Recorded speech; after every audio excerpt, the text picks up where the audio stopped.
Halo, assalamualaikum warahmatullahi wabarakatuh. Kembali lagi dengan saya Hilzam Muhammad Nur Hidayat di THR, Tugas Hari Raya.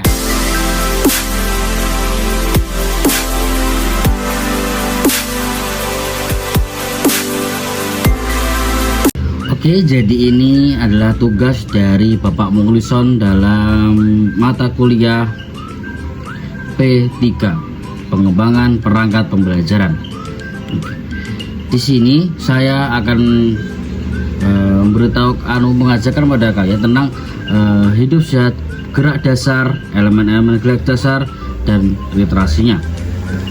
Yang pertama, dalam elemen gerak dasar. Dalam elemen gerak dasar ada beberapa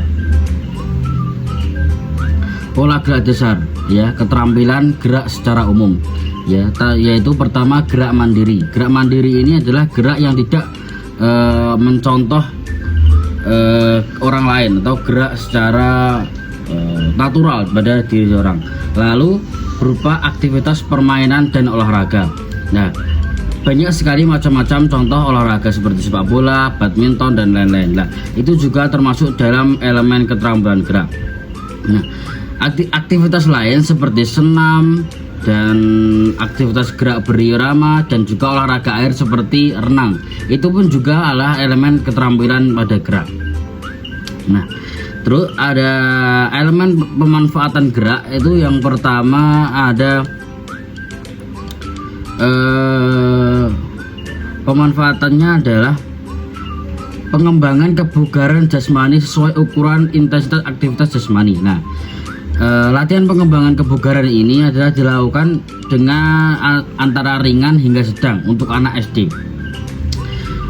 Menunjukkan kemampuan dalam menerapkan pola perilaku hidup sehat berupa perlunya aktivitas jasmani, istirahat, pengisian waktu luang secara memilih makanan bergizi dan seimbang. Nah,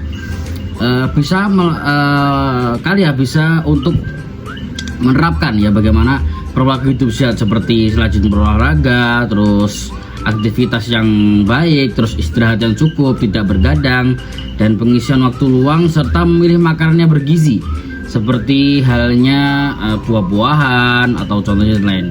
Bisa dilihat nanti di belakang, oke? Yang kedua, peserta juga mau menunjukkan kemampuan menerapkan prosedur pemeliharaan kebersihan dan kesehatan alat reproduksi. Nah, ini juga penting bagi anak-anak, ya, bagaimana anak-anak itu bisa memelihara alat reproduksinya itu agar bersih dan tidak kotor gitu. Seperti setelah buang air kecil dan besar itu cebok, ya, seperti itu, dengan air yang bersih tentunya. Terus serta kesehatan diri orang lain dari penyakit menular dan tidak menular. Ada beberapa penyakit-penyakit yang menular yang dapat saya nanti tampilkan di belakang, ya. Dan ada beberapa juga penyakit yang tidak menular. Contohnya penyakit yang menular seperti flu, terus ada lagi batuk, terus COVID, HIV, itu penyakit-penyakit yang menular. Penyakit yang tidak menular seperti apa? Penyakit yang tidak menular itu penyakit yang datang dari tubuh kita seperti kanker, terus ada juga seperti usus buntu. Itu kan penyakit yang tidak menular karena penyakit itu datangnya dari tubuh kita sendiri, ya. Terus pada fase akhir, ya, ini anak-anak untuk mendukung aktivitas jasmani, kita juga harus memiliki rohani yang kuat. Caranya gimana? Caranya kita dengan ingat kepada Allah Subhanahu wa Ta'ala, rajin ibadah, bersyukur dengan apa yang kita punya, dan tidak memandang rendah orang lain. Itu sangat bermanfaat sekali bagi kita. Kenapa? Karena pada rohani kita, pada jiwa yang kuat terdapat jiwa yang sehat. Makanya ketika kita beribadah, kita sholat, itu kita harus mengingat Allah Subhanahu wa Ta'ala. Dengan begitu kita juga bisa memberikan kenyamanan kepada rohani kita, agar rohani kita juga istilahnya beristirahat dan atau berolahraga agar sehat rohani kita.